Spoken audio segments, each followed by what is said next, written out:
하늘이 뚫린 듯 쏟아지는 장대비가 한양의 저잣거리를 집어삼킬 듯이 포효하고 있었으니 그 소리는 마치 천둥이 땅 위에서 구르는 듯하여 지척에 있는 사람의 말소리조차 분간하기 어려울 지경이었다.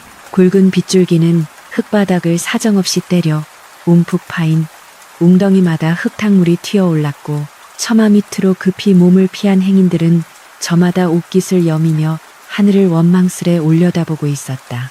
그 소란스러운 빗소리를 뚫고 한 사내가 흠뻑 젖은 생쥐꼴이 되어 질퍽거리는 길을 달리고 있었는데 그의 이름은 강민우였으며 한양에서 제일 가는 포목점 금성포목의 말단 점원이었다.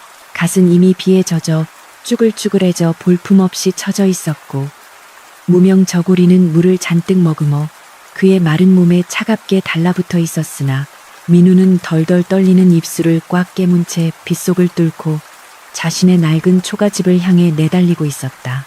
민우가 이토록 처량한 몰골이 된 까닭은 불과 반시각 전 저잣거리 모퉁이 기와집 처마 밑에서 벌어진 일 때문이었으니 그 사연은 참으로 기이하고도 우연한 것이었다. 일을 마치고 돌아가던 길에 갑작스러운 소나기를 만난 민우는 다행히 품속에 챙겨두었던 기름 먹인 지우산을 펼쳐들고 발걸음을 재촉하고 있었는데 어둑해진 골목 어귀에서 비를 피하지 못한 채 발만 동동 구르고 있는 한 여인을 발견하게 되었다. 여인은 꽤나 고운 비단 치마를 입고 있었으나 얼굴을 가리는 장옷도 없이 얇은 쓰개 치마 하나로 간신히 머리만 가리고 있었고 들이치는 비바람에 어깨가 젖어 들어가며 파르르 떨고 있는 모습이 몹시도 위태로워 보였다. 민우는 잠시 망설였는데 그 지우산은 그가 몇 달치 급료를 아끼고 아껴 장만한 귀한 물건이었기 때문이었으나 차마 그 여인을 외면하고 지나칠 수가 없었던 것이다. 민우는 자신의 머리 위를 가려주던 우산을 접어들고 여인에게 다가가 조심스럽게 건네며 비록 낡고 보잘것없는 물건이나마 급한 비는 피할 수 있을 것이라 말하였다. 여인은 놀란 눈으로 민우를 바라보며 한사코 거절하였으나 민우는 사내대장부가 어찌 여인을 비 맞게 하고 홀로 편히 가겠느냐며 억지로 우산 손잡이를 여인의 손에 쥐어주고는 뒤도 돌아보지 않고 빗속으로 뛰어들었던 것이다.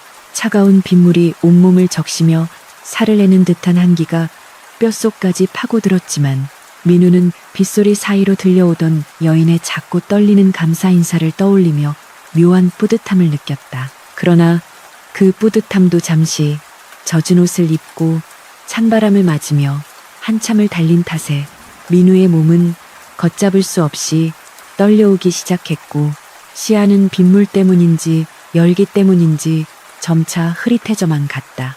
겨우 집에 도착한 민우는 젖은 옷을 벗어던지고 이불을 뒤집어 썼으나 몸 안에서 끓어오르는 열기는 쉽게 가라앉지 않았고 이내 헛소리를 중얼거리며 끙끙 앓기 시작했다.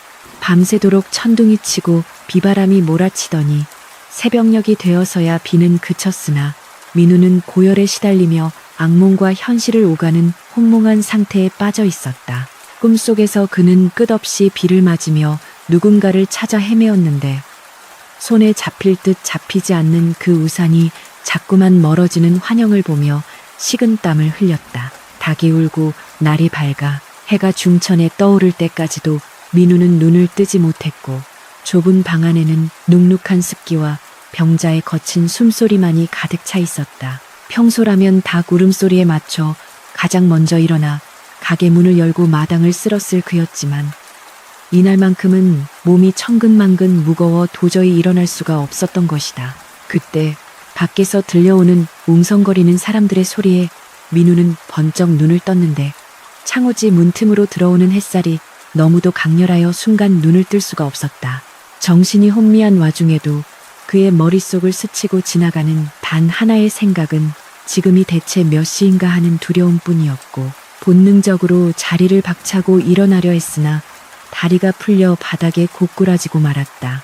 머리는 깨질 듯이 아프고 온몸은 두들겨 맞은 듯 쑤셔왔지만 민우는 기어이 문을 열고 밖을 확인하고는 소스라치게 놀라 입을 다물지 못했다.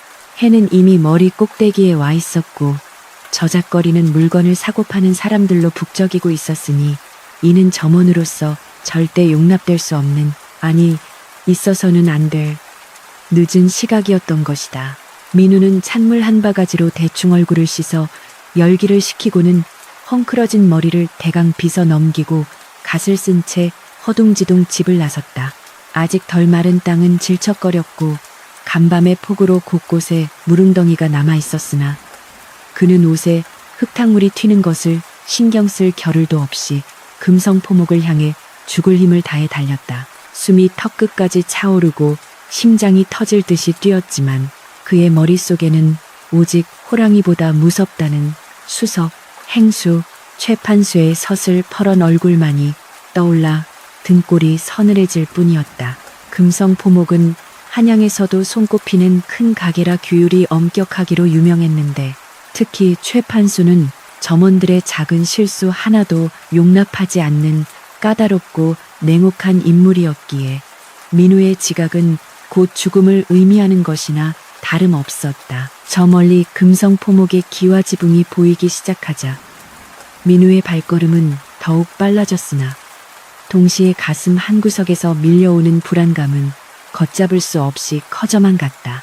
가게 앞은 이미 비단을 구경하러 온 손님들로 문전성시를 이루고 있었고 점원들은 손님을 응대하느라 정신없이 분주하게 움직이고 있었다. 민우는 사람들 틈을 비집고 가게 안으로 들어서며 제발 최판수의 눈에 띄지 않기를 간절히 기도했으나 하늘은 야속하게도 그의 편이 아니었다. 가게 마루 한가운데에 뒷짐을 지고 서서 매서운 눈으로 점원들을 감시하고 있던 최판수가 땀에 젖어 헐레벌떡 들어오는 민우를 발견하고는 천천히 고개를 돌려 그를 응시했던 것이다. 최판수의 눈빛은 마치 먹이를 발견한 독사처럼 차갑고 날카로웠으며 그 시선이 닿자 민우는 마치 얼음물을 뒤집어 쓴 듯 온몸이 굳어버리고 말았다. 최판수는 천천히, 아주 천천히 민우에게 다가왔는데 그의 발걸음 소리가 유난히 크게 들려와 주변의 소음마저 잠재우는 듯했다. 손님들과 다른 점원들의 시선이 일제히 두 사람에게 쏠렸고 가게 안에는 숨막히는 정적이 감돌았다.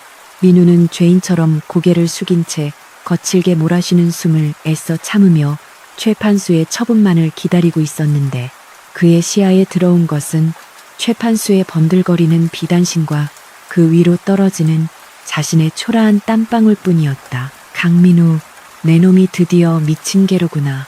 최판수의 목소리는 낮고 굵었으나 그 안에 담긴 분노와 조롱은 명확하여 듣는 이의 오금을 저리게 만들기에 충분했다. 그는 민우의 코앞까지 다가와 부채 끝으로 민우의 갓을 툭툭 치며 비아냥거렸는데 해가 중천에 뜰 때까지 늘어지게 잠을 자다니 내 놈이 대행수 어른에 숨겨진 자식이라도 되는 줄 아느냐? 아니면 이 금성포목이 내 놈의 안방이라도 되는 줄 아는 게냐? 라고 쏘아붙였다. 민우는 입술이 바짝바짝 말라오는 것을 느끼며 떨리는 목소리로 송구하옵니다. 행수 어른. 간밤에 몸살이 나서 그만 하고 변명하려 했으나 최판수는 말을 끝까지 듣지도 않고 버럭 소리를 질러 말을 잘랐다. 핑계 대지 마라. 내 놈 같은 천한 것들이 게으름을 피울 때 쓰는 핑계가 고작 아프다는 것 말고 무엇이 있더냐. 최판수는 민우의 어깨를 거칠게 밀치며 호통을 쳤고 민우는 힘없이 뒤로 밀려나며 비틀거렸다. 열병으로 인해 안 그래도 어지러운 머리가 핑 도는 것을 느끼며 중심을 잡으려 애썼지만 최판수의 멸시는 거기서 그치지 않았다. 그는 주변의 손님들에게 들리라는 듯 더 큰 소리로 근본도 없는 놈을 거두어 먹이고 입혀주었더니 은혜를 원수로 갚는구나. 감히 내 눈을 속이고 농땡이를 부려 오늘 내 놈의 게으름을 본보기로 삼아 다시는 이런 일이 없도록 하겠다 라고 으름장을 놓았다. 민우는 수치심에 얼굴이 화끈거려 쥐구멍이라도 찾고 싶은 심정이었으나 억울함을 호소할 힘조차 남아있지 않았다. 최판수는 분이 풀리지 않는지 씩씩거리며 민우를 노려보더니 이내 서늘한 미소를 지으며 잔인한 명령을 내렸다. 오늘 하루 내 놈에게 줄 밥은 없다. 그리고 저 뒷마당에 쌓여있는 젖은 집단들을 모조리 꺼내어 말리고 창고 구석에 처박힌 곰팡이 핀 원단들을 전부 꺼내 털어라. 해가 지기 전까지 끝내지 못하면 오늘 일당은커녕 당장 이 가게에서 짐 싸서 나갈 각오를 해야 할 것이다. 그 명령은 병든 몸으로는 도저히 감당할 수 없는 가혹한 처사였으나 민우는 감히 토를 달 수 없었다. 당장 쫓겨나면 갈 곳도 없고 굶어 죽을 수밖에 없는 자신의 처지를 너무나 잘 알고 있었기 때문이었다. 민우는 휘청거리는 몸을 이끌고 뒷마당으로 향하며 어젯밤 자신의 호의가 이토록 가혹한 결과로 돌아올 줄은 꿈에도 몰랐다고 자조했다. 비를 맞아가며 건넨 우산 하나가 따뜻한 마음 한 조각이 자신의 생기를 위협하는 칼날이 되어 돌아온 현실이 야속하기만 했다. 뒷마당에는 어제 내린 비로 인해 축축하게 젖은 집단들이 산더미처럼 쌓여 있었고 그 퀴퀴한 냄새가 민우의 코를 찔러 속을 메스껍게 만들었다. 그는 집단을 들어 올리려 했으나 손에 힘이 들어가지 않아 자꾸만 미끄러졌고 식은땀이 비오듯 쏟아져 눈앞이 하얗게 변해갔다. 하지만 민우는 이를 악물고 버텼는데 이는 단순히 일자리를 잃지 않기 위함만이 아니었다. 그에게는 병드신 노모가 계셨고 자신이 벌어가는 돈이 아니면 약 한 첩 써보지 못하고 돌아가실지도 모른다는 절박함이 그의 등 뒤를 떠밀고 있었기 때문이었다. 민우는 전 먹던 힘까지 짜내어 집단을 옮기며 마음속으로 수백 번도 더 다짐했다. 반드시 버텨내리라. 이까짓 열병 따위에 저 간교한 최판수 따위에게 지지 않으리라고. 그러나 그의 의지와는 달리 몸은 점점 뜨거워져만 갔고 숨소리는 거친 쇠소리로 변해가고 있었다. 그때 창고 쪽에서 인기척이 느껴져 고개를 돌리니 누군가가 문틈으로 자신을 지켜보고 있는 듯한 느낌을 받았다. 민우는 헛것을 본 것인가 싶어 눈을 비비고 다시 쳐다보았으나 그곳에는 아무도 없었다. 다만 창고 문이 살짝 열려 있었고 그 사이로 언뜻 스쳐 지나간 고운 비단 자락의 잔상이 눈에 어른거릴 뿐이었다. 바람에 흔들리는 옷자락이었을까? 아니면 열에 들뜬 자신의 환영이었을까? 민우는 고개를 갸웃거렸으나 당장 눈앞에 쌓인 일감이 태산이라 더 이상 신경 쓸 겨를이 없었다. 그는 다시 묵묵히 몸을 움직였지만 그가 미처 알지 못한 사실이 하나 있었으니 방금 그 창고문 뒤에서 그를 지켜보던 시선의 주인이 바로 어젯밤 빗속에서 우산을 건네받았던 그 여인이라는 사실이었다. 운명의 수레바퀴는 이미 돌기 시작했고 폭우 속에 맺어진 작은 인연이 거대한 파도가 되어 민우의 삶을 송두리째 뒤흔들 준비를 하고 있었다. 금성포목의 뒷마당은 그야말로 아수라장과 다름없었으니 간밤에 폭우가 남긴 핥히고 간 상처는 깊고도 넓었다. 곳곳에 물이 고여 질척거리는 진흙탕이 되었고 비를 피해 급히 덮어두었던 거적들은 이리저리 나뒹굴고 있어 을씨년스러운 풍경을 자아내고 있었다. 그 난장판 속에서 오직 한 사람, 강민우만이 비틀거리는 몸을 지탱하며 묵묵히 움직이고 있었는데 그의 거친 숨소리는 마치 고장난 풀무질 소리처럼 쇳소리가 섞여 나와 듣는 이의 마음을 불편하게 만들 정도였다. 이마에서 흐르는 것은 식은땀인지 빗물인지 분간할 수 없었고 열기로 붉게 달아오른 얼굴은 창백한 입술과 대조를 이루며 그의 위태로운 상태를 여실히 보여주고 있었다. 그러나 민우는 잠시도 쉴 수 없었으니 창고 문틈 사이로 느껴지는 누군가의 시선이 계속해서 그의 등을 따갑게 찌르고 있었기 때문이었다. 그 시선의 주인은 다름 아닌 금성포목의 대행수 김대인의 고명딸 김서연이었다. 그녀는 평소와 달리 화려한 비단옷 대신 수수한 무명 치마 저고리를 입고 있었지만 타고난 기품과 단아한 자태는 감출 수 없어 마치 진흙 속에 핀 연꽃과도 같았다. 서연은 창고 안쪽 어두운 곳에 몸을 숨긴 채 문틈으로 민우를 지켜보고 있었는데 그녀의 손에는 낡고 대살이 부러진 지우산 하나가 소중하게 들려 있었다.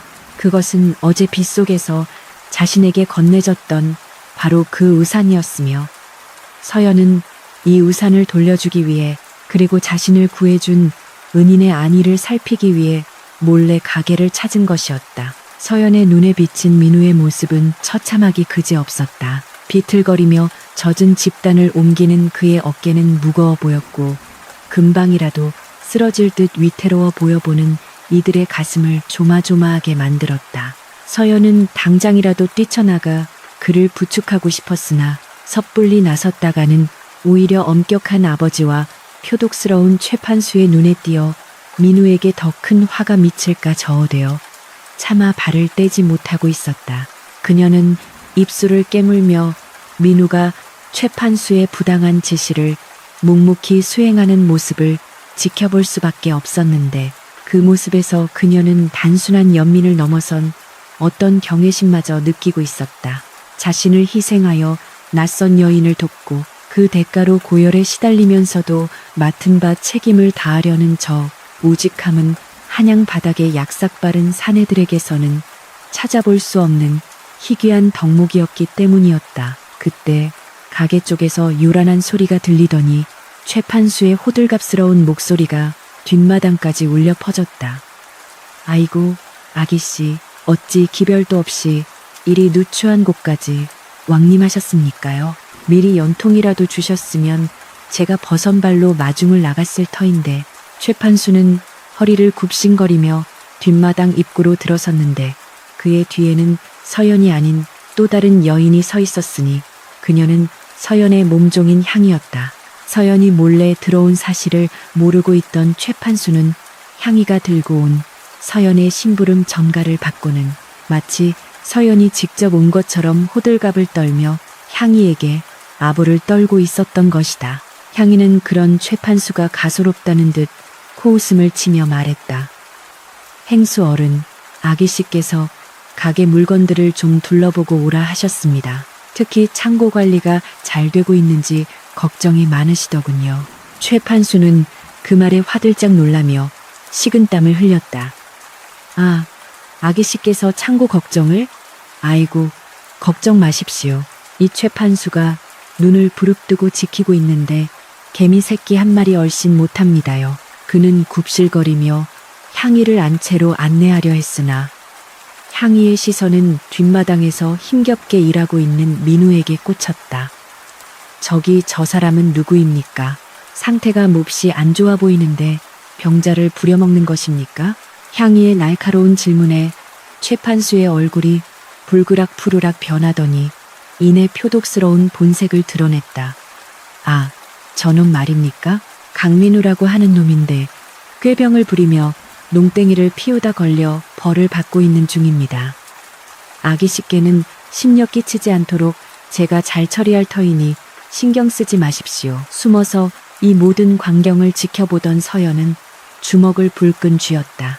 꾀병이라니, 저리도 열이 펄펄 끓는 사람에게 꾀병이라니.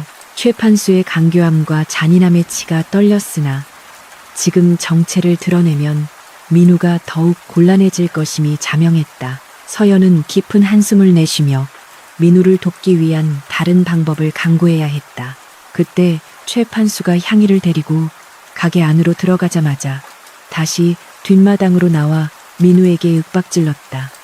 야, 이 샘뱅이 같은 놈아, 언제까지 그 집단만 붙잡고 있을 게야. 저기 안쪽 창고에 있는 묵은 광목들 오늘 안에 다 꺼내서 햇볕에 말려라. 하나라도 곰팡이가 슬어있으면 내 놈 뼈를 갈아버릴 테니 그리 알아. 그것은 실로 말도 안 되는 짓이었다. 안쪽 창고의 광목들은 무게가 상당할 뿐더러 수십 필이 넘는 양을 혼자서, 그것도 병든 몸으로 옮기는 것은 불가능에 가까웠다. 그러나 민우는 대꾸 한마디 없이 고개를 숙여 보이고는 비틀거리는 걸음으로 창고를 향해 걸어갔다. 그의 눈은 이미 초점을 잃어가고 있었으나 정신력 하나로 겨우 버티고 있는 것이 역력했다. 민우가 창고 안으로 들어서자 어둠 속에 숨어있던 서연은 흠칫 놀라 몸을 뒤로 물렸다. 다행히 민우는 열기 때문인지 시야가 좁아져 구석에 있는 서연을 발견하지 못했고 그저 기계적으로 광목 더미를 향해 손을 뻗을 뿐이었다. 민우가 무거운 광목 피를 들어 올리려는 순간 다리에 힘이 풀리며 그만 바닥으로 쓰러지고 말았다. 고통스러운 신음과 함께 그가 쓰러지자 숨죽여 지켜보던 서연은 저도 모르게야 하고 작은 비명을 지르며 앞으로 나설 뻔했다. 그러나 그녀가 움직이려던 찰나 민우는 바닥을 짚고 다시 일어섰다. 떨리는 손으로 무릎을 짚고 이를 악물며 다시 광목을 들어 올리는 그의 모습은 처절하다 못해 숭고하기까지 했다. 서연은 그 모습을 보며 가슴 한구석이 릿하게 저려오는 것을 느꼈다. 어제 빗속에서 자신에게 우산을 건네주던 그 따뜻한 손길이 지금은 거친 광목의 무게를 견디며 부들부들 떨리고 있는 것이 너무나 안타까웠던 것이다. 서연은 조용히 자신의 품에서 하얀 비단 수건을 꺼내어 민우가 잠시 밖으로 나간 사이에 물동 옆에 살짝 놓아두었다. 그리고 준비해온 작은 약봉지를 그 옆에 함께 두었다. 그것은 자신이 할 수 있는 최소한의 배려이자 들키지 않고 그를 도울 수 있는 유일한 방법이었다. 민우가 다시 들어왔을 때 그는 물동 옆에 놓인 하얀 수건과 약봉지를 발견하고는 멈칫했다. 누가 이런 것을 두었나 주위를 둘러보았으나 창고 안은 고요하기만 했다. 민우는 잠시 의아해했으나 타는 듯한 갈증과 어지러움에 본능적으로 약을 입에 털어넣고 물을 마셨다. 시원한 물이 목구멍을 타고 넘어가자 정신이 조금 드는 듯했다. 그는 누군지 모를 은인에게 마음속으로 깊이 감사하며 수건으로 땀을 닦고 다시 일에 몰두했다. 시간은 흘러 해가 뉘엿뉘엿 넘어가기 시작했고 저녁 노을이 붉게 하늘을 물들이고 있었다. 민우는 초인적인 힘을 발휘하여 그 많은 광목들을 마당에 내다 널고 있었다. 최판수가 다시 뒷마당에 나타났을 때 그의 입은 떡 벌어지고 말았다. 도저히 끝낼 수 없을 것이라 생각했던 일이 거의 마무리되어 가고 있었기 때문이었다. 최판수의 얼굴에는 당혹감과 함께 묘한 불쾌감이 스쳐 지나갔다. 자신의 권위에 도전하는 듯한 민우의 끈기가 못마땅했던 것이다. 그는 짐짓 헛기침을 하며 민우에게 다가갔다. 용케도 해냈구나. 하지만 이게 끝이 아니다. 저기 널어놓은 광목들, 걷기 전에 하나하나 털어서 먼지 한 톨 안 나오게 해라. 만약 내일 아침에 검사에서 먼지가 나오면 내놈 일당은 국물도 없을 줄 알아라. 최판수는 그렇게 악담을 퍼붓고는 퇴근을 서둘렀고 다른 점원들도 하나둘씩 가게를 떠났다. 넓은 금성포목의 뒷마당에는 이제 어둠이 내려앉았고 오직 민우만이 홀로 남아 광목을 털고 있었다. 텅, 텅, 광목을 터는 소리가 정적을 깨고 울려 퍼질 때마다 민우의 몸은 휘청거렸다.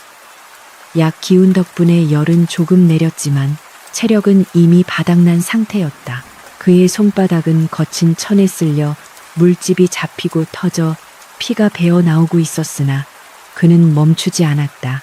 어머니의 얼굴, 그리고 빗속의 여인, 억울한 누명, 이 모든 것이 뒤섞여 그의 머릿속을 어지럽혔지만 그는 오로지 눈앞의 먼지를 터는 행위에만 집중하려 애썼다.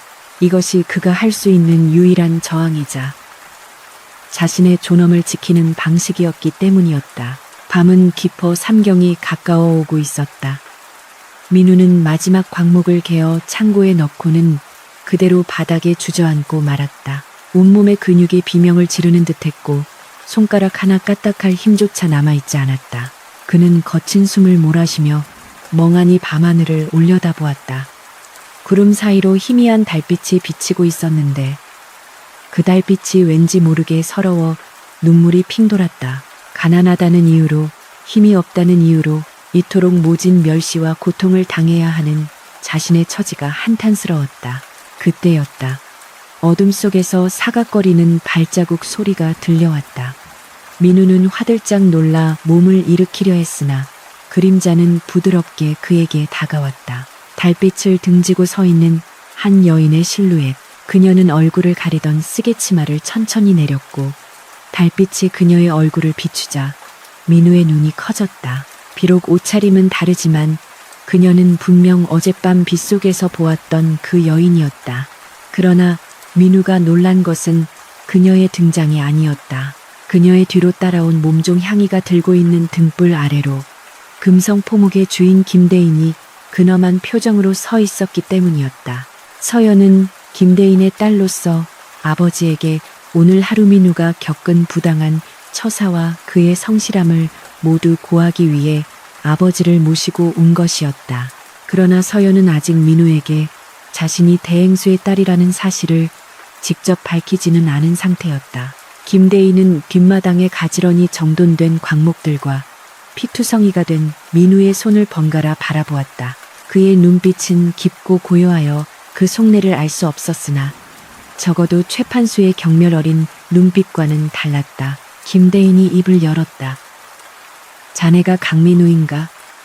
묵직한 목소리가 밤 공기를 갈랐다. 민우는 황급히 일어나 엎드려 절을 했다. 예, 그렇습니다. 대행수 어른. 민우의 목소리는 떨리고 있었다. 자신이 지각한 죄인임을 알기에 이제 쫓겨나는 일만 남았다고 생각했다. 김대인은 천천히 민우에게 다가와 그의 앞에 쭈그리고 앉아 민우의 상처투성이 손을 잡아주었다. 거친 상인의 손이 민우의 손을 감싸자 민우는 소스라치게 놀라 고개를 들었다. 최판수에게 보고를 받기로는 자네가 게으르고 불성실하여 벌을 주었다고 들었네. 허나 김대인은 잠시 말을 멈추고 서연을 바라보았다. 서연은 굳은 표정으로 고개를 끄덕였다. 김대인은 다시 민우를 보며 말을 이었다. 내 딸아이가 말하길 자네는 우직한 소와 같고 진흙 속에서도 빛을 잃지 않는 구슬과 같다 하더구나. 오늘 자네가 보여준 노고는 내 눈으로 직접 확인했으니 내일 날이 밝는 대로 최행수와 이야기를 나누어 볼 것이다. 민우는 어안이 벙벙하여 서연을 바라보았다. 내 딸아이라니? 저 여인이 대행수 어른의 딸이란 말인가? 그렇다면 어제 그 비 오는 날 자신이 돕고 우산을 건넨 그 여인이 바로 이 금성 포목의 아기씨였단 말인가? 충격과 혼란이 민우를 덮쳤다. 서연은 민우와 눈이 마주치자 살짝 미소를 지어 보였다. 그 미소에는 고마움과 미안함 그리고 알 수 없는 신뢰가 담겨 있었다. 그녀는 민우에게 다가와 자신이 들고 있던 낡은 우산을 내밀었다. 이 우산 덕분에 비를 피할 수 있었습니다. 돌려드리러 왔습니다. 서연의 목소리는 맑고 고왔다. 민우는 떨리는 손으로 자신의 우산을 받아들었다. 우산 손잡이에 아직 그녀의 온기가 남아있는 듯했다. 민우는 감히 고개를 들지 못하고 송구하옵니다. 아기씨. 저는 그저 하며 말을 잇지 못했다. 서연은 조용히 말했다. 아닙니다. 당신의 그 마음이 저를 구했고 오늘 당신의 성실함이 저를 감동시켰습니다. 부디 몸을 잘 추스르세요. 김대인과 서연이 돌아간 뒤 민우는 멍하니 우산을 들고 서 있었다. 달빛 아래 우산은 여전히 낡고 볼품없었지만 민우에게는 천금보다 귀한 보물처럼 느껴졌다. 그러나 그의 마음 한편에는 불안감이 싹트고 있었다. 최판수는 뱀과 같은 사람이다.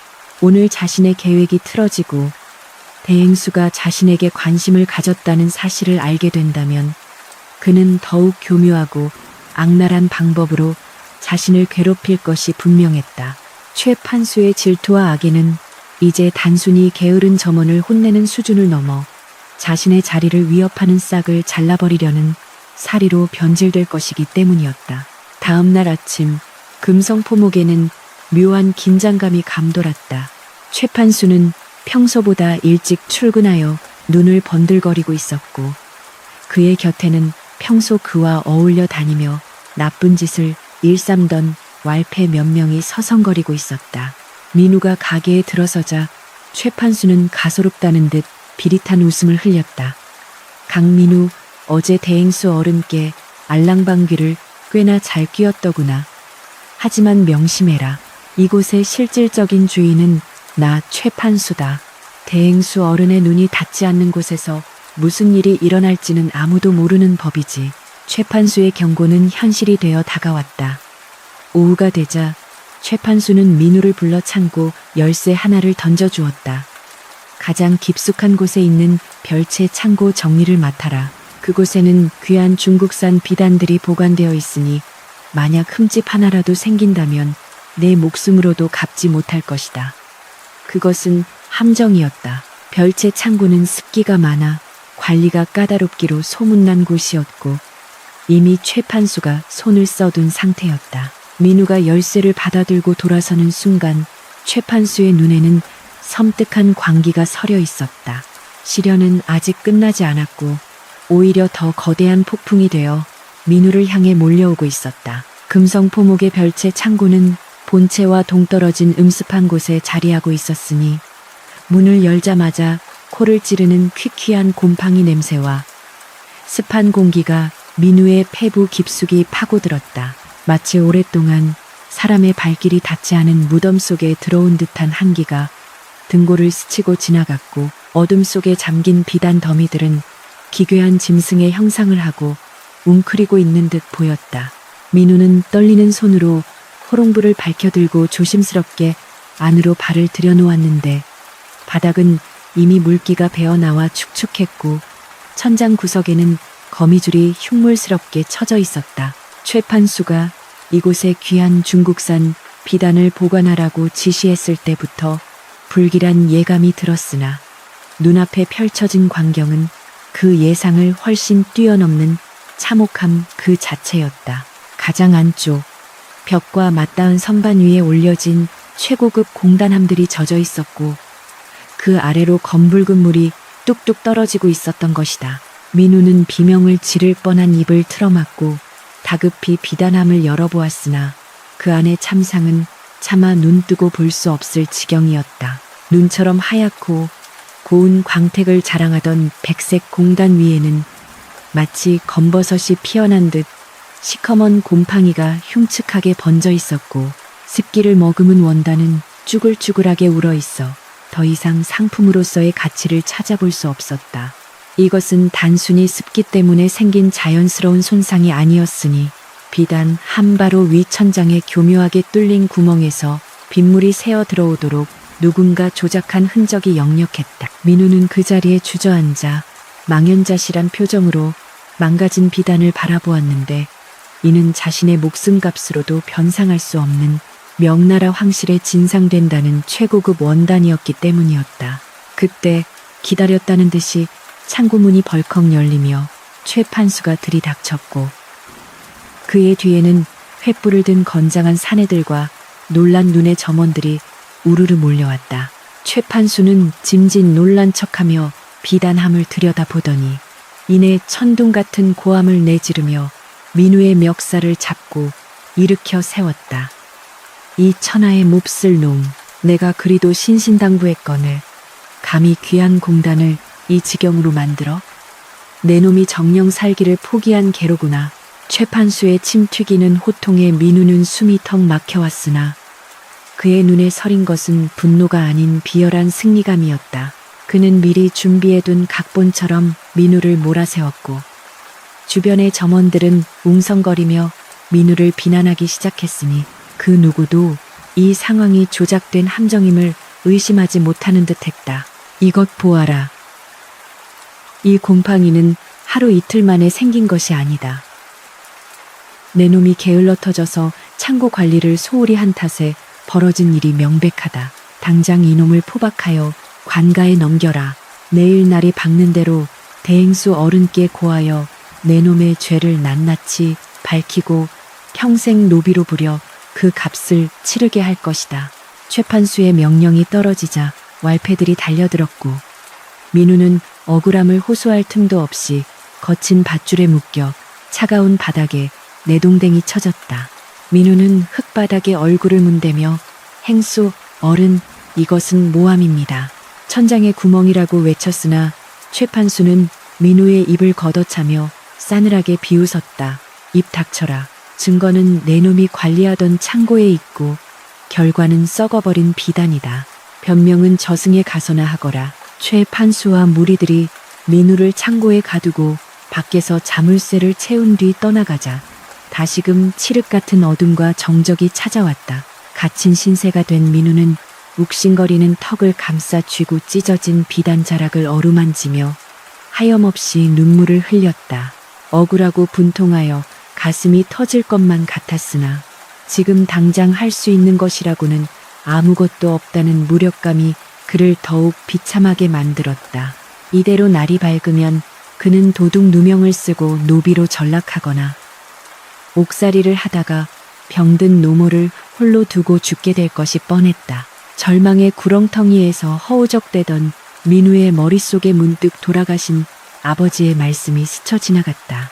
그의 아버지는 이름 없는 염색 장인이었으나 색은 덮는 것이 아니라 품는 것이다라는 알 수 없는 말을 유언처럼 남기셨었다. 민우는 홀린 듯 곰팡이 핀 비단을 다시 들여다보았다.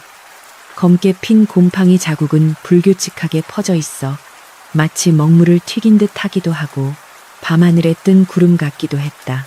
만약 이 얼룩을 지울 수 없다면 아예 덮어버리거나 다른 색으로 승화시킬 수는 없을까?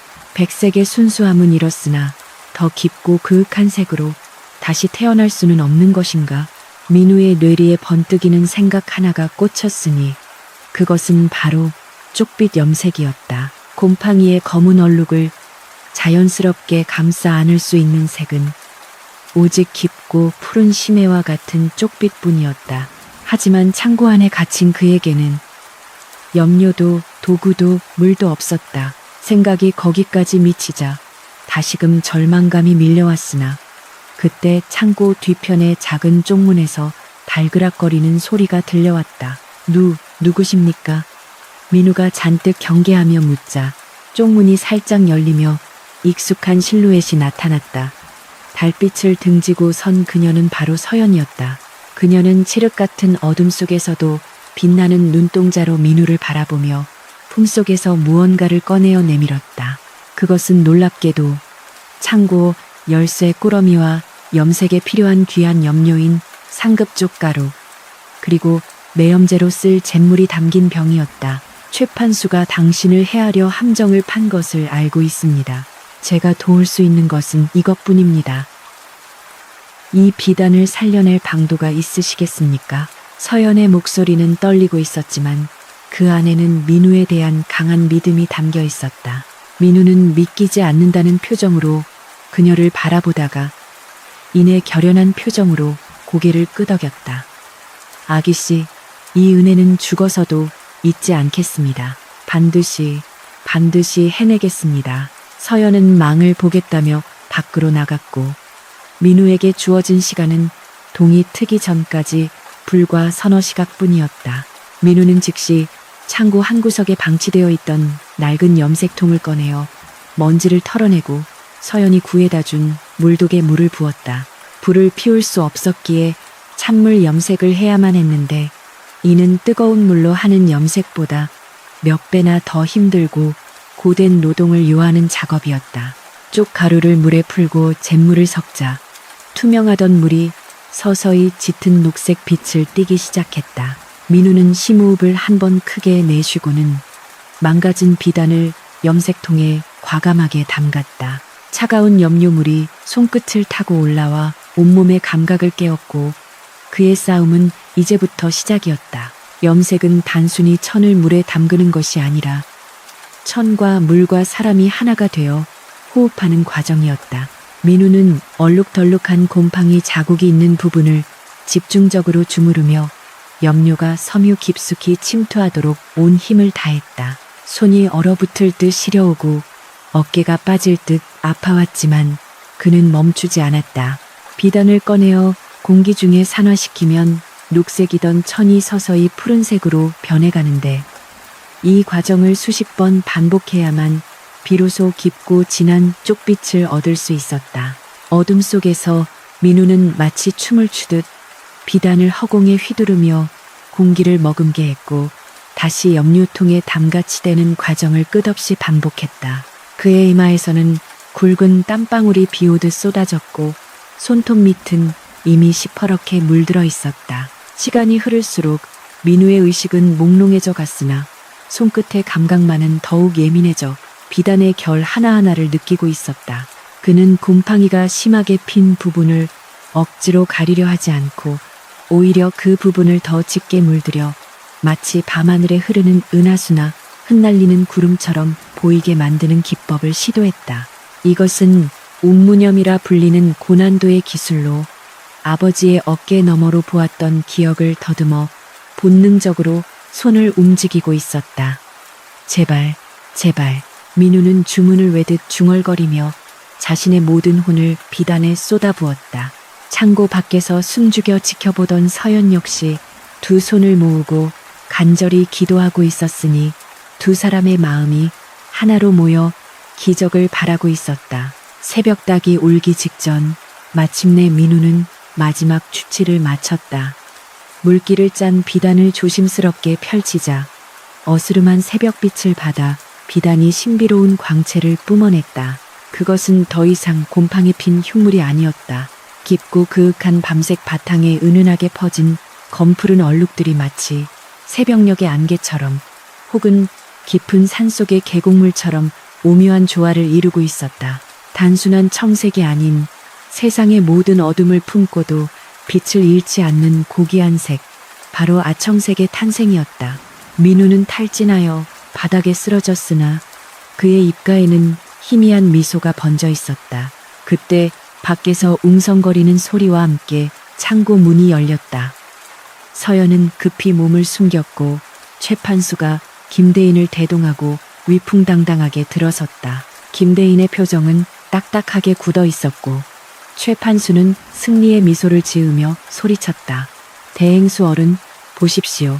저놈이 관리소홀로 귀한 공단을 썩게 만들고 이제는 증거를 인멸하려 했는지 꼴이 저 모양입니다. 최판수의 손가락이 가리키는 곳에는 온몸이 파랗게 물든 채 쓰러져 있는 민우와 바닥에 널브러진 비단이 있었다. 김대인은 미간을 찌푸리며 천천히 민우에게 다가갔다. 최판수는 속으로 쾌재를 부르며 민우의 파멸을 확신했다. 그러나 김대인의 시선이 민우가 아닌 그 옆에 펼쳐진 비단에 꽂히는 순간 그의 눈동자가 크게 흔들렸다. 김대인은 떨리는 손으로 비단을 집어들었다. 촉감은 여전히 부드러웠고 색감은 지금까지 본 적 없는 깊이를 지니고 있었다. 이것은 김대인의 입에서 낮은 탄성이 흘러나왔다. 최판수는 당황하여대 대행수 어른, 그것은 썩은 비단이 아닙니까? 당장 저놈을 이라며 말을 더듬었으나 김대인은 손을 들어 최판수의 말을 막았다. 민우는 힘겹게 몸을 일으켜 무릎을 꿇었다. 대행수 어른, 죽을 죄를 지었습니다. 비록 제 불찰로 비단이 상하였으나 그 귀한 본질을 버릴 수 없어 감히 제 멋대로 색을 입혀보았습니다. 부디 용서해 주십시오. 민우의 목소리는 갈라져 있었지만 눈빛만은 흔들림이 없었다. 김대인은 비단을 불빛에 비추어 보며 한참을 침묵하더니 이내 민우를 내려다보며 물었다. 이 색의 이름이 무엇이냐? 민우는 잠시 망설이다가 대답했다. 비가 온 뒤 맑게 갠 밤하늘을 닮았다 하여 우후청이라 부르고 싶습니다. 김대인의 입가에 옅은 미소가 스치는 것을 본 최판수는 사색이 되었다. 상황이 묘하게 돌아가고 있음을 직감한 것이다. 그때 창고 밖에서 아침 해가 떠오르며 강렬한 햇살이 비단 위로 쏟아졌고 비단은 마치 살아있는 용이 꿈틀거리는 듯 찬란한 빛을 발했다. 그 빛은 어둠 속에 숨겨졌던 진실을 밝히려는 서광과도 같았으니 이제 곧 다가올 심판의 시간, 최판수의 악행과 민우의 진심이 백일하에 드러날 순간이 임박했음을 알리고 있었다. 금성포목의 본점 대청마루에는 숨막힐 듯한 침묵이 감돌고 있었으니 이는 마치 폭풍우가 몰아치기 직전의 고요함과도 같아 그 자리에 모인 수십 명의 점원들과 하인들은 감히 숨소리조차 크게 내지 못하고 있었다. 상석에는 대행수 김대인이 호랑이 가죽을 깐 의자에 앉아 서슬퍼런 눈빛으로 아래를 내려다보고 있었고 그 앞마당에는 온몸이 밧줄로 결박당한 채 무릎을 꿇고 있는 강민우가 있었다. 민우의 몰골은 처참하기 그지없었으니 밤새 차가운 물에 손을 담그고 염색 작업을 한 탓에 손은 동상에 걸린 듯 퉁퉁 부어 시퍼렇게 변해 있었고 옷가지에는 검푸른 염료 자국과 흙먼지가 뒤엉켜 있어 그가 겪은 고초를 짐작게 했다. 그러나 그의 눈빛만은 꺾이지 않은 대나무처럼 곧고 맑아 죄인의 것이라고는 믿기지 않을 정도의 기품이 서려 있었다. 그와 대조적으로 민우의 옆에 선 최판수는 의기양양한 표정으로 부채를 흔들며 마치 자신이 이미 승리한 장수라도 되는 양 거드름을 피우고 있었다. 최판수가 먼저 침묵을 깨고 입을 열었으니 그의 목소리는 쩌렁쩌렁하게 울려 퍼져 듣는 이들의 귀를 따갑게 만들었다. 대행수 어른, 이놈의 죄상은 명백하옵니다. 제가 그리도 신신당부하며 귀한 공단 관리를 맡겼건만 게으름을 피우다 비단의 곰팡이가 슬게 하였고 그 죄를 덮기 위해 감히 주인의 허락도 없이 귀한 원단에 제멋대로 먹칠을 하여 아주 못쓰게 만들어버렸습니다. 이는 단순히 물건을 상하게 한 죄를 넘어 주인을 기만하고 금성포목의 명예를 더럽힌 대역죄이니 당장 멍석마리를 하여 내치거나 관아에 넘겨 손목을 잘라버려야 마땅할 것이옵니다. 최판수의 독설은 비수처럼 날아와 민우의 가슴에 꽂혔으나 민우는 입술을 굳게 다문 채 바닥만을 응시할 뿐 변명 한마디 하지 않았다. 김대인은 최판수의 말을 듣는 둥 마는 둥 시선을 민우에게 고정한 채 묵직한 목소리로 물었다. 강민우라 했느냐? 네가 정녕 내 눈을 속이고 죄를 덮으려 비단을 망가뜨린 것이냐? 그 질문에는 엄중함 속에 알 수 없는 기대감이 섞여 있었으나 주변 사람들은 그저 대행수의 분노가 두려워 몸을 떨 뿐이었다. 민우는 천천히 고개를 들어 김대인을 바라보며 갈라진 목소리로 답했다. 대행수 어른, 소인은 결코 죄를 덮으려 한 것이 아니옵니다. 비록 제 부덕의 소치로 비단이 상하였으나 그 귀한 쓰임새를 아주 버리게 할 수는 없어. 곰팡이의 흔적을 구름과 안개 삼아 밤하늘의 색을 입혀본 것입니다. 부디 저 비단을 한 번만 자세히 살펴봐 주시옵소서. 민우의 말이 끝나자마자 최판수는 코웃음을 치며 끼어들었다. 혓바닥이 길구나. 곰팡이 핀 걸레 조각을 밤하늘이라 포장하다니. 내 놈이 정녕 미치지 않고서야 어찌 그런 망발을 내뱉는가 하며 발길질을 하려 들었다. 그러나 김대인은 손을 들어 최판수를 제지하고는 옆에 노인함에서 민우가 염색한 비단을 꺼내들도록 명했다. 하인들이 조심스럽게 비단을 꺼내어 마루 위에 길게 펼치자 아침 햇살이 비단 위로 쏟아져 내리며 믿을 수 없는 광경이 펼쳐졌다. 짙은 남색과 검은색이 오묘하게 섞인 바탕 위에 곰팡이 자국이었던 곳은 마치 은은한 달물이나 깊은 산속의 안개처럼 신비롭게 번져 있어 보는 이들의 탄성을 자아내게 만들었다. 좌중이 술렁거리기 시작했다. 이게 정말 그 썩은 비단이란 말인가?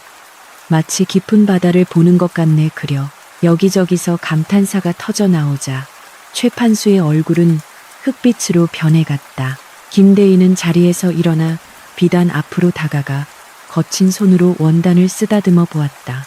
촉감은 놀랍도록 부드러웠고 염색 상태는 얼룩 하나 없이 균일하면서도 자연스러워 장인의 솜씨라 해도 과언이 아니었다. 김대인은 낮은 목소리로 읊조렸다. 우우청이라, 비온 뒤에 맑은 하늘이라. 과연 그 이름에 걸맞은 색이로구나. 곰팡이라는 흉터를 이토록 아름다운 문양으로 승화시키다니. 이는 단순히 기술의 문제가 아니라 마음가짐의 문제로다. 김대인의 칭찬이 이어지자 최판수는 다급해졌다. 이대로 가다가는 다 잡은 먹잇감을 놓칠 뿐만 아니라 자신의 입지마저 위태로워질 판국이었다. 그는 눈을 번들거리며 마지막 카드를 꺼내 들었다. 대행수 어른, 현혹되시면 아니 되옵니다. 설사 저 색이 그럴듯하다 한들 저놈이 쓴 염료를 보십시오. 저토록 진하고 고운 쪽빛을 내려면 최상급적 가루와 귀한 매염제가 필요합니다. 가진 것 없는 천한점원 나부랭이가 어디서 그런 귀한 재료를 구했겠습니까? 필시 가게의 염료 창고를 털었거나 장무라비와 결탁하여 훔친 물건임이 분명합니다. 도둑질한 재료로 만든 물건이 어찌 아름다울 수 있겠습니까? 최판수의 지적은 날카로웠고 좌중의 분위기는 다시금 싸늘하게 식어갔다. 사람들의 의심 어린 눈초리가 민우에게 쏠렸다. 김대인 역시 의아한 표정으로 민우를 바라보며 물었다. 그렇구나. 그 귀한 염료는 어디서 난 것이냐? 네 월급으로는 감당할 수 없는 물건일 터. 민우는 말문이 막혔다. 사실대로 말한다면 아기 씨인 서연이 곤란해질 것이 뻔했기 때문이다. 규방의 여인이 밤중에 외간 남자에게 물건을 건넸다는 소문이 나면 그녀의 명예에 흠집이 날 것이 자명했다. 민우는 입술을 깨물며 침묵을 지켰고 이를 본 최판수는 승기를 잡았다는 듯 목소리를 높였다. 보십시오. 대답을 못하지 않습니까? 도둑놈이 제발 저린 게지요. 여봐라. 당장 이놈을 형틀에 묶어라. 하인들이 머뭇거리며 민우에게 다가가는 절체절명의 순간 대청마루 뒤편 병풍 뒤에서 맑고 또렷한 여인의 목소리가 울려 퍼졌다. 멈추시오. 그 염료는 제가 준 것입니다. 모든 사람들의 시선이 일제히 소리난 곳으로 쏠렸고 병풍을 걷고 나타난 인물의 경악을 금치 못했으니 그녀는 바로 김대인의 외동딸 김서연이었다. 서연은 고운 비단 당의를 입고 머리에는 화려한 떨잠을 꽂은 채 위험 있는 자태로 천천히 걸어 나왔다. 그녀의 등장에 최판수는 마치 귀신이라도 본 듯 입을 딱 벌리고 굳어버렸고 김대인조차 놀란 눈으로 딸을 바라보았다. 서연아, 네가 어찌 이곳에?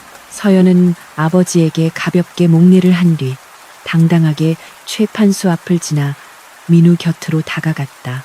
그리고는 품속에서 낡고 대살이 부러진 지우산을 꺼내어 높이 들어 보였다. 아버지, 그리고 여기 계신 모든 분들, 이 우산을 보십시오. 며칠 전 폭우가 쏟아지던 날, 제가 거리에서 비를 맞고 곤경에 처했을 때 자신의 유일한 우산을 건네주고 빗속으로 뛰어든 사람이 바로 이 강민우입니다. 서연의 목소리는 떨림없이 단호했다. 자신은 비에 젖어 열병을 앓으면서도 낯선 이를 위해 호의를 베푼 사람입니다. 그런 사람이 어찌 사사로운 욕심으로 도둑질을 하겠습니까? 제가 그날의 은혜를 갚고자 곤경에 처한 그에게 염료를 내어준 것입니다. 좌중은 충격에 휩싸였다. 대행수의 딸을 구한 은인이 바로 저 말단 점원이라니.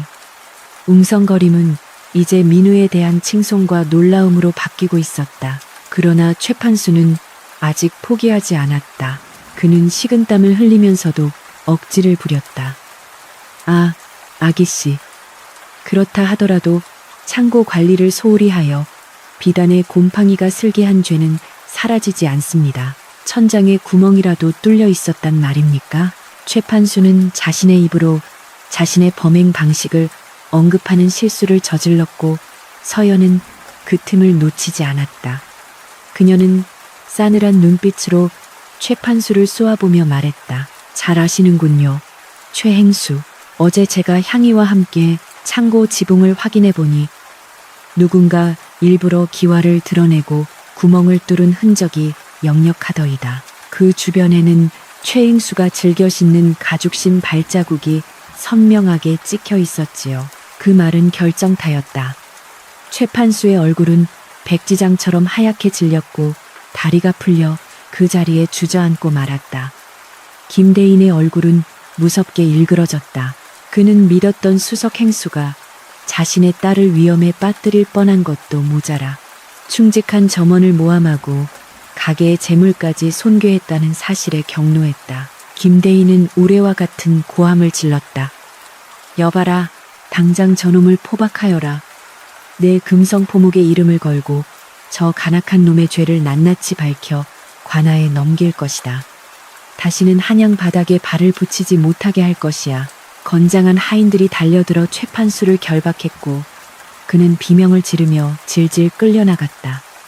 대행수 어른, 한 번만 용서해 주십시오.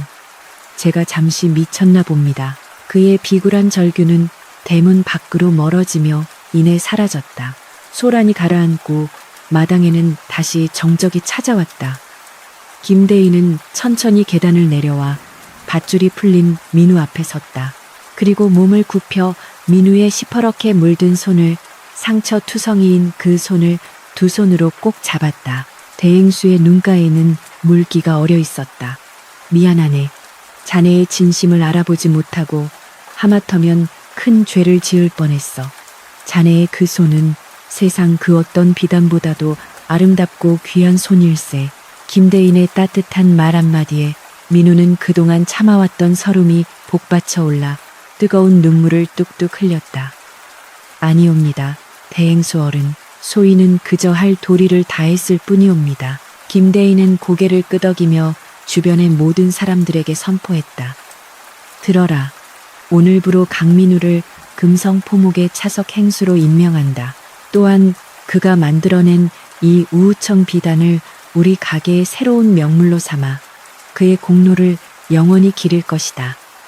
파격적인 승진이었다. 점원들은 일제히 환호성을 질렀고 민우는 믿기지 않는 현실에 멍하니 서 있었다. 그때 서연이 다가와 민우에게 조용히 미소를 지어 보였다. 그녀의 눈빛에는 존경과 애정이 가득 담겨 있었고 민우 역시 젖은 눈으로 그녀를 바라보았다. 두 사람 사이에는 말로는 다할 수 없는 깊은 신뢰와 연정이 오가고 있었으니 이는 비온 뒤 굳어진 땅처럼 단단하고 우우청 비단처럼 깊고 푸른 것이었다.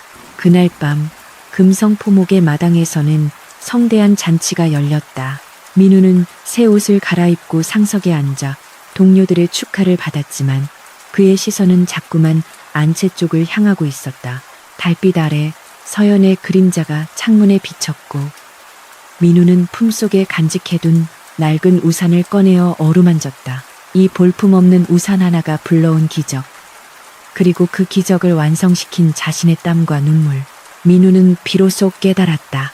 진정한 가치는 겉으로 보이는 화려함에 있는 것이 아니라 빗속에서 우산을 건네는 따뜻한 마음과 썩어가는 비단을 살려내려는 포기하지 않는 열정에 있다는 것을.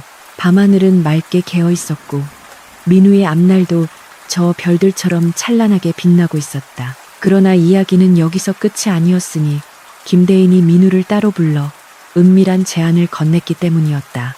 그것은 단순히 장사꾼으로서의 앞길을 열어주는 것을 넘어 민우의 인생을 또 한 번 뒤바꿀 중대한 결정이었으니 바로 자신의 딸 서연과의 혼사에 대한 이야기였다. 신분의 벽을 넘은 사랑, 그리고 능력과 인품으로 인정받은 사내. 과연 민우는 이 과분한 행복을 감당할 수 있을 것인가?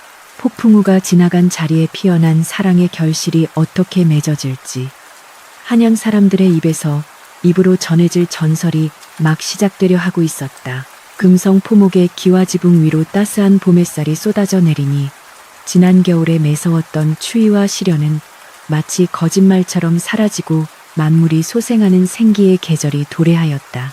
강민우가 개발한 우우청, 비단은 한양 도성을 넘어 팔도 강산에 그 명성이 자자하게 퍼져나갔으니 고관대작의 부인들은 물론이거니와 궁중의 상궁들까지 그 신비로운 밤하늘의 색을 구하기 위해 금성포목 문턱이 닳도록 드나들었다.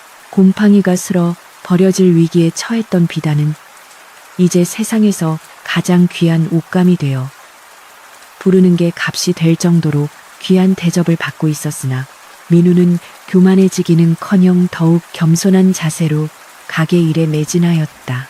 그는 차석 행수가 된 후에도 아랫사람들을 하대하지 않고 과거 자신이 겪었던 서름을 잊지 않으려 막내 점원들의 고충을 세심하게 살폈으니 가게 안에는 웃음꽃이 피어나고 점원들은 주인을 제 부모처럼 따르게 되었다. 최판수가 지배하던 시절의 공포와 불신은 사라지고 그 자리에는 신뢰와 화합이라는 튼튼한 뿌리가 내리고 있었던 것이다.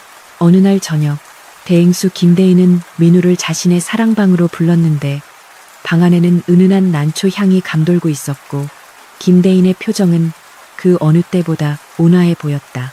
그는 김이 모락모락 나는 차를 민우에게 직접 따라주며 오랫동안 마음속에 품어왔던 이야기를 꺼냈으니 그것은 바로 자신의 딸 서연과의 혼례에 관한 것이었다. 민우야, 내 너를 사위로 삼고자 하는데 네 의향은 어떠하냐?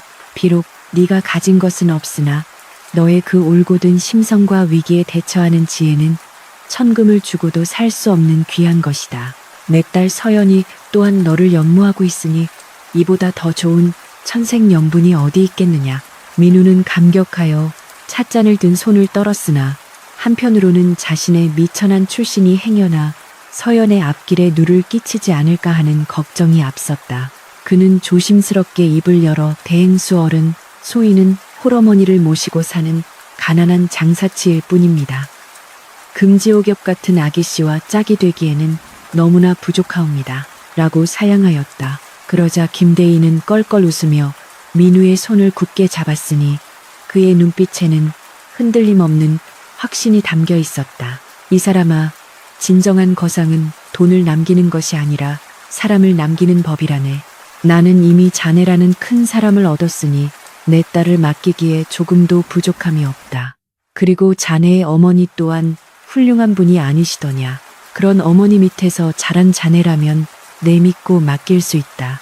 김대인의 진심 어린 설득에 민우는 비로소 마음의 짐을 내려놓고 눈물을 글썽이며 절을 올렸다.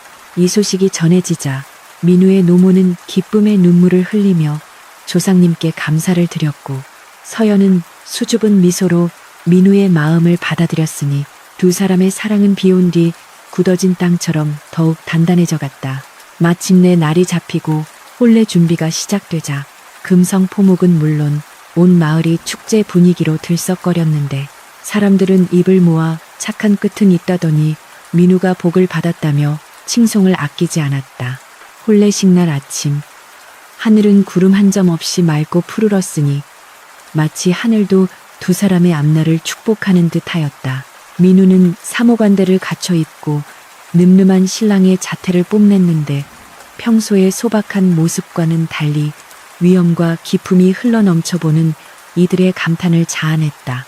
그는 꽃으로 장식된 가마를 타고 서연의 집으로 향했는데 길가에는 수많은 사람들이 나와 환호성을 지르며 꽃가루를 뿌려주었다. 민우의 심장은 터질 듯이 뛰었으나 그의 머릿속에는 오직 한 사람, 서연의 얼굴만이 떠올랐다. 대례청에 들어선 민우는 원삼 족두리를 쓰고 연지 곤지를 찍은 서연과 마주 섰는데 수줍게 고개를 숙인 그녀의 모습은 마치 천상에서 내려온 선녀와도 같아 눈이 부실 지경이었다. 두 사람은 기러기 한 쌍을 올리며 백년 가약을 맹세하였고 서로에게 절을 올리며 평생을 함께할 것을 다짐하였다. 혼례식이 진행되는 동안 하객들 사이에서는 민우와 서연의 인연에 대한 이야기가 끊이지 않았는데 특히 그 비오는 날의 우산 이야기는 전설처럼 회자되었다. 한 노인이 혀를 차며 허허, 우산 하나가 맺어준 인연이라니 참으로 기이하고도 아름답지 않은가. 작은 선행이 이토록 큰 복이 되어 돌아올 줄 누가 알았겠어. 라고 말하자 옆에 있던 아낙네들도 맞장구를 치며 고개를 끄덕였다. 잔치상에는 산의 진미가 가득 차려졌고 풍물패에 흥겨운 가락이 울려 퍼지며 잔치의 흥을 돋우었다. 민우는 하객들에게 일일이 술을 따르며 감사의 인사를 전했는데 그의 눈가는 행복으로 촉촉하게 젖어 있었다. 그는 자신의 손을 꼭 잡고 있는 어머니를 바라보며 고생만 하셨던 어머니께 효도할 수 있게 된 것이 무엇보다 기뻤다. 또한 자신을 믿어준 김대인과 목숨을 걸고 자신을 도와준 서연에게 평생 갚아도 모자랄 은혜를 입었음을 뼈저리게 느끼고 있었다. 혼례가 끝나고 신방에 든 두 사람은 촛불 아래 마주 앉았는데 밖에서는 밤새도록 잔치의 여흥이 계속되고 있었다. 민우는 떨리는 손으로 서연의 족두리를 벗겨주고는 그녀의 고운 손을 잡으며 나직하게 말했다. 부인, 내 가진 것은 비록 보잘것없는 우산 하나뿐이었으나 이제는 부인이 내 세상의 전부가 되었습니다. 비가 오나 눈이 오나 내 이 목숨이 다하는 날까지 부인을 지키고 아끼겠습니다. 서연은 눈시울을 붉히며 민우의 가슴에 얼굴을 묻었다. 서방님, 저 또한 서방님의 그 따뜻한 마음 하나만 믿고 평생을 따르겠습니다. 우리 비단처럼 곱고 질긴 인연으로 검은 머리가 팥뿌리가 될 때까지 함께해요. 두 사람의 그림자는 촛불에 비쳐 하나로 어우러졌고 밤하늘의 달빛은 창호지 문을 은은하게 비추며 그들의 첫날 밤을 지켜주었다. 세월은 유수와 같이 흘러 어느덧 10년이라는 시간이 지났고 금성포목은 민우의 지혜로운 경영 덕분에 한양을 넘어 조선 팔도뿐만 아니라 중국과 일본에까지 명성을 떨치는 거상이 되었다. 민우는 이제 강대행수라 불리며 모든 상인들의 존경을 받는 인물이 되었으나 그의 초심은 결코 변하지 않았다. 그는 매년 장마철이 되면 가게 앞허기에 큰 멍석을 깔고 지나가는 행인들에게 무료로 우산을 빌려주는 행사를 열었는데 이는 자신이 받았던 복을 세상에 돌려주기 위함이었다. 또한 형편이 어려운 아이들을 모아 글을 가르치고 염색 기술을 전수하는 등 자신이 가진 재능과 부를 아낌없이 나누었다. 사람들은 그런 민우를 보며 살아있는 부처라 칭송하였고 금성포목의 물건이라면 믿고 사는 신용의 상징이 되었다. 어느 여름날 또다시 장대비가 쏟아지는 오후였다. 민우는 가게 대청마루에 앉아 빗줄기를 바라보며 옛 추억에 잠겨 있었는데 그의 곁에는 어느새 두 아이의 어머니가 된 서연이 다가와 앉았다. 그녀의 얼굴에는 세월의 흔적이 묻어 있었으나 그 온화한 미소와 기품은 여전하였다. 서연은 민우의 어깨에 기대며 서방님, 무슨 생각을 그리 골똘히 하십니까? 라고 물었다. 민우는 빙그레 웃으며 벽에 걸려있는 낡은 우산을 가리켰다. 그것은 10년 전 그가 서연에게 건네주었던 바로 그 지우산이었다. 비록 대살은 부러지고 기름종이는 빛이 바랬으나 민우는 그것을 비단 보자기에 싸서 갑오처럼 소중히 간직하고 있었던 것이다. 저 낡은 우산을 볼 때마다 생각한다오. 만약 그때 내가 비를 맞는 것이 두려워 저 우산을 움켜쥐고 그냥 지나쳤다면 지금의 우리는 없었겠지. 나의 작은 불편이 누군가에게는 큰 위로가 될 수 있다는 사실. 그리고 그 위로가 돌고 돌아 결국 나에게 더 큰 행복으로 돌아온다는 그 평범한 진리를 말이오.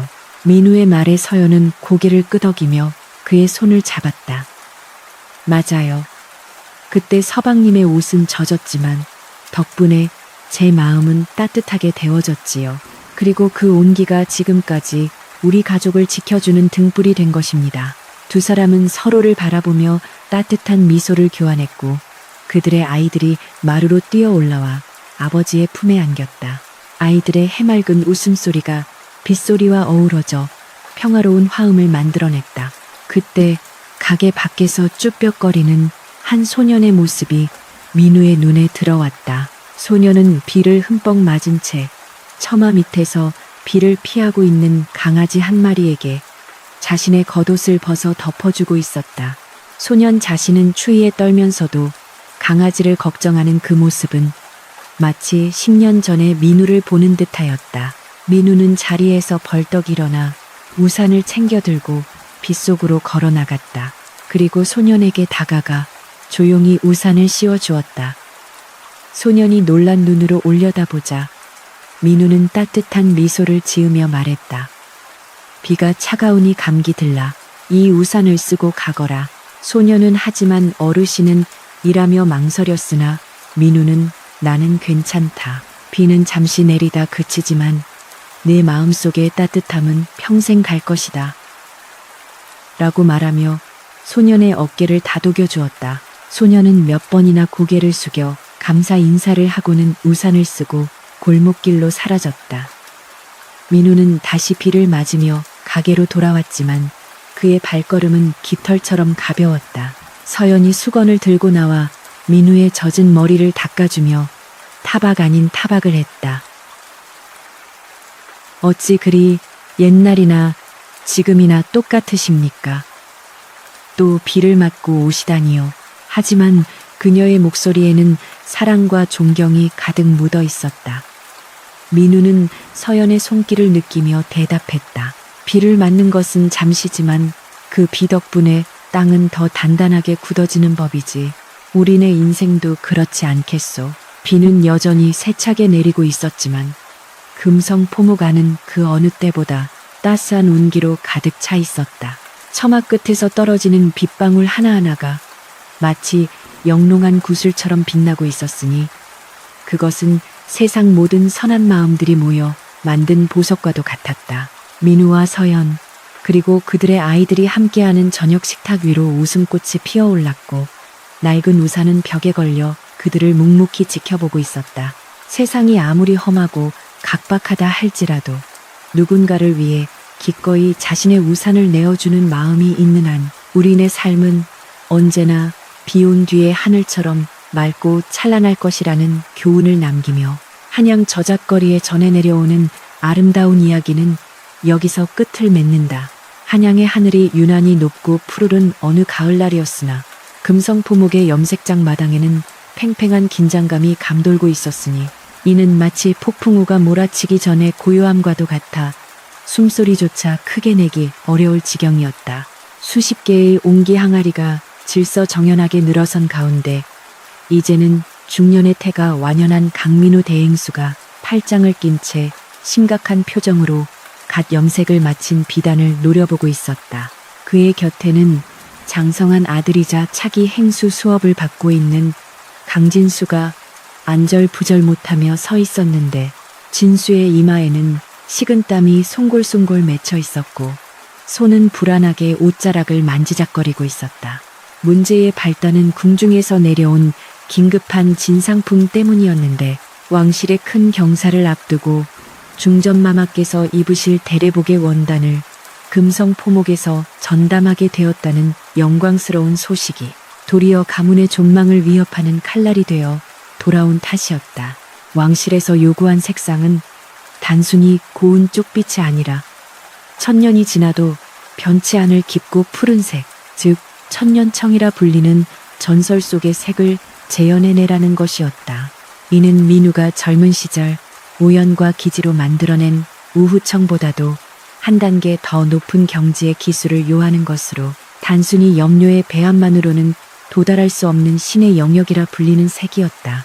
민우는 지난 보름 동안 밤잠을 설쳐가며 수십 번의 염색을 시도했으나 결과물은 매번 그의 엄격한 기준에 미치지 못했다. 어떤 것은 너무 검붉었고 어떤 것은 푸른 기운이 얕아 깊이가 부족했으니 민우의 미간의 패인 주름은 날이 갈수록 깊어만 갔다. 더욱이 호시탐탐 금성포목의 자리를 노리는 경쟁 상단인 송도 상단의 대행수가 이번 기회를 틈타 궁중의 관리들을 매수하고 금성포목의 기한 내에 진상품을 올리지 못할 경우 그 책임을 물어 상권을 박탈하려 한다는 흉흉한 소문까지 돌고 있었다. 진수는 아버지의 눈치를 살피며 조심스럽게 입을 열었다. 아버님, 시간이 얼마 남지 않았습니다. 이 정도면 충분히 곱고 아름답습니다. 세상 그 누가 감히 아버님의 쪽빛을 흉내라도 낼 수 있겠습니까? 송도 상단의 모략이 거세니 일단 이것으로 진상을 올리고 후위를 도모하시는 것이. 그러나 진수의 말이 채 끝나기도 전에 민우의 불호령이 떨어졌다. 입 다물거라. 내 놈이 정령 장사꾼의 아들이더냐? 눈앞의 위기를 모면하고자 스스로를 속이고 고객을 속이는 물건을 내놓는다면 그것은 금성포목에 간판을 내리는 것과 다름없. 물건에는 만든 이의 혼이 담기는 법, 거짓된 혼이 담긴 비단은 언젠가 반드시 그 주인을 해하게 되어 있다. 민우의 목소리는 단호했으나 그 속에 담긴 절박함과 고뇌는 아들 진수에게도 고스란히 전해졌다. 민우는 다시금 항아리 뚜껑을 열고 시퍼런 염료물을 휘저으며 깊은 한숨을 내쉬었다. 하늘은 저리도 무심하게 푸르건만 어찌하여 자신의 손끝에서는 저 하늘의 색이 나오지 않는 것인가. 그날 밤 민우는 홀로 염색장에 남아 꺼져가는 등불 아래서 묵묵히 생각에 잠겨 있었다. 젊은 시절 곰팡이 핀 비단을 살려내기 위해 목숨을 걸었던 그날의 기억이 주마등처럼 스쳐 지나갔다. 그때는 절박함이 기적을 만들었으나 지금은 가진 것이 너무 많아 오히려 두려움이 앞서는 것은 아닌지 자문해 보았다. 잃을 것이 없던 시절에 그 순수한 열정과 간절함, 그것이 지금 자신에게 남아있는가? 그때 염색장 문이 삐그덕 열리며 누군가 들어왔으니 바로 그의 아내 서연이었다. 서연은 따뜻한 꿀물 한 그릇을 들고 와 민우의 옆에 조용히 내려놓으며 그의 거칠어진 손을 부드럽게 감싸 쥐었다. 세월은 그녀의 눈가에도 잔주름을 남겼지만 민우를 바라보는 눈빛만은 여전히 맑고 따뜻했다. 서방님, 너무 애쓰지 마세요. 서방님은 이미 조선 최고의 염색장이십니다. 마음을 비우셔야 진짜 색이 보인다고 예전에 제게 말씀하지 않으셨습니까? 서연의 말에 민우는 고개를 들어 그녀를 바라보았다. 부인, 이번 일은 단순히 비단 한 필의 문제가 아니오. 우리 가게 식구들의 생계가, 그리고 내가 평생 지켜온 신념이 걸린 문제란 말이오. 내 능력이 예전만 못하여 일이 헤매는 것 같아 두렵소. 민우가 약한 모습을 보이자 서연은 빙그레 웃으며 치마폭에서 무언가를 꺼내 보였다.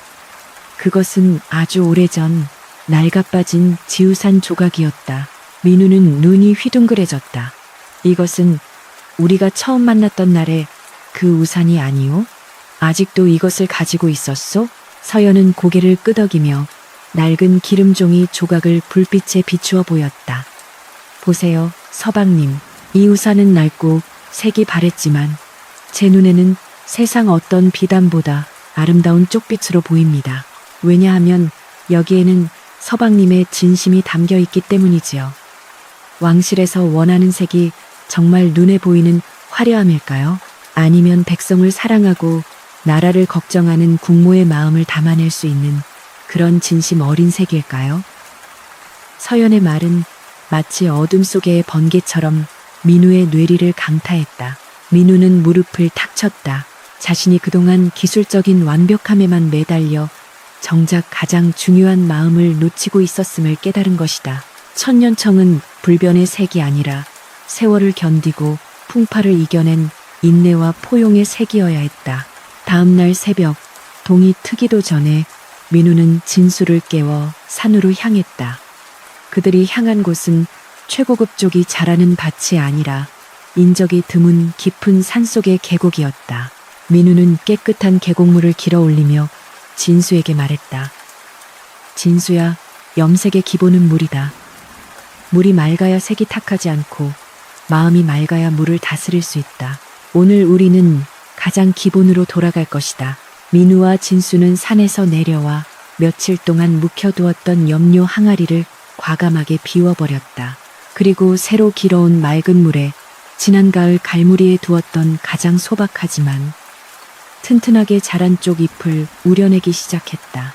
인위적인 매염제를 줄이고 대신 맷짚을 태운 재를 걸러 만든 잿물을 천천히, 아주 천천히 섞었다. 그것은 기다림의 미학이었고 자연의 순리에 따르는 과정이었다. 사흘 밤낮으로 이어진 작업 끝에 마침내 염색을 마칠 시간이 다가왔다. 진상 기한을 불과 하루 앞둔 시점이었다.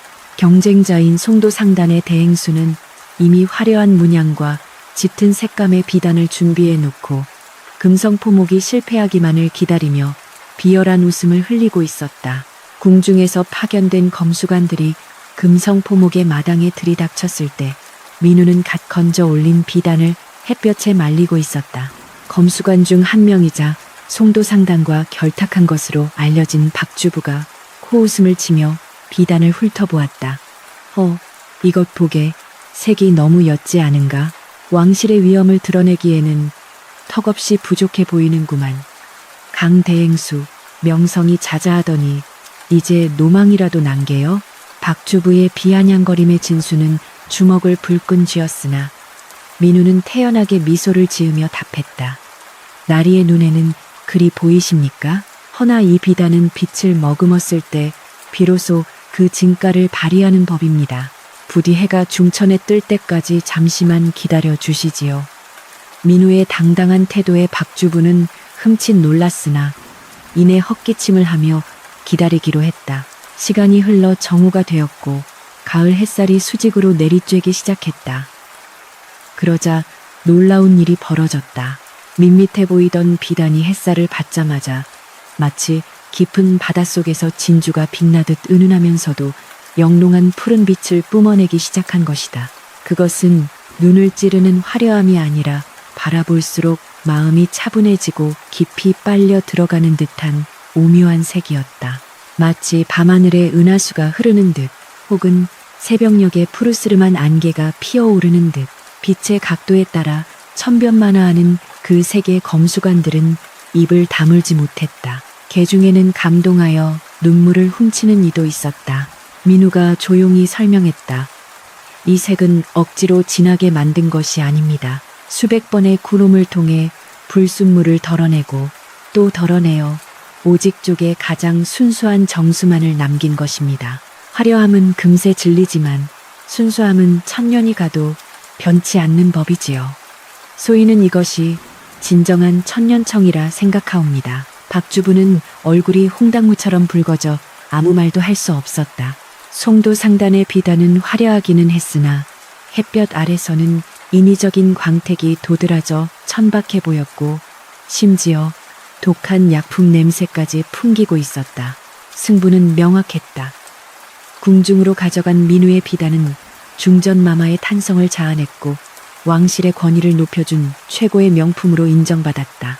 금성포목의 명성은 다시 한번 하늘을 찔렀고 위기는 오히려 기회가 되어 민우의 입지를 확고히 하는 계기가 되었다. 사건이 마무리된 후 금성포목의 마당에서는 조촐한 술자리가 벌어졌다. 민우는 아들 진수에게 술 한 잔을 따라주며 말했다. 보았느냐? 장사는 이윤을 남기는 것이 아니라 신의를 지키는 것이다. 그리고 기술은 손끝에서 나오는 것이 아니라 마음에서 나오는 것이다. 네가 훗날 이 가게를 맡게 되거든 절대 눈앞의 이익에 눈이 멀어 본질을 잃지 말거라. 진수는 아버지의 가르침을 뼈에 새기듯 깊이 고개를 끄덕였다. 명심하겠습니다, 아버님.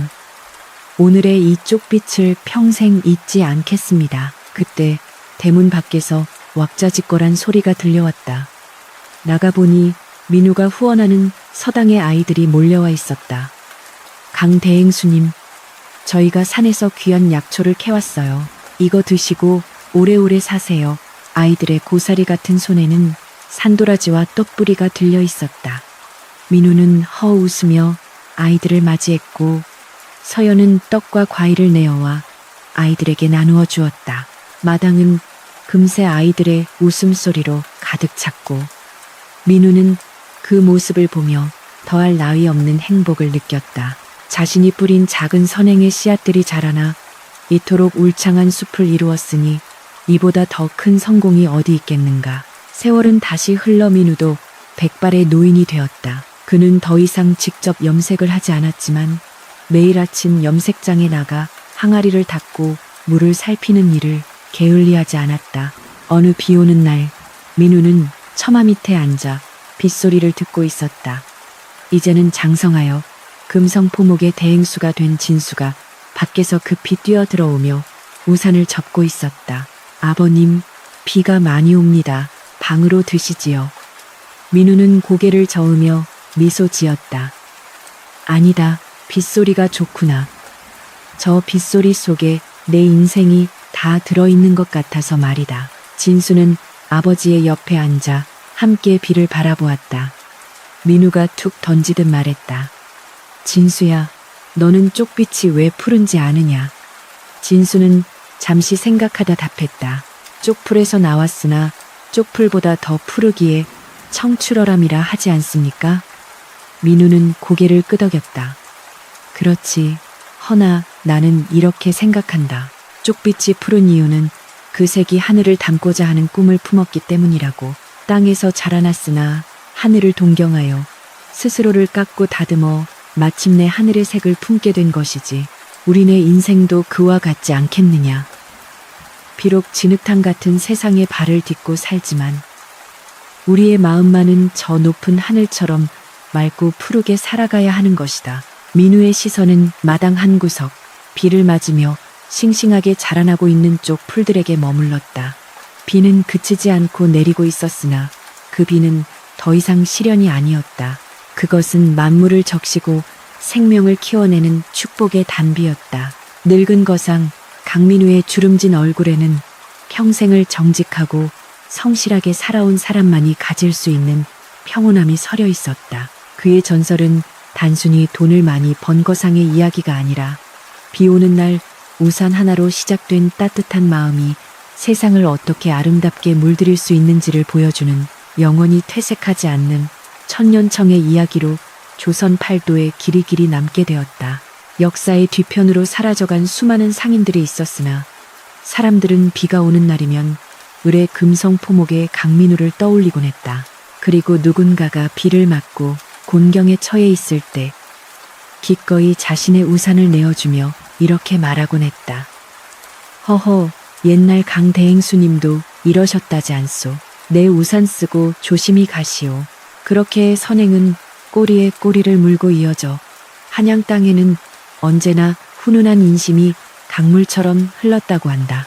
이것이 바로 강민우가 남긴 진짜 유산. 그 어떤 비단보다도 값지고 아름다운 유산이었다.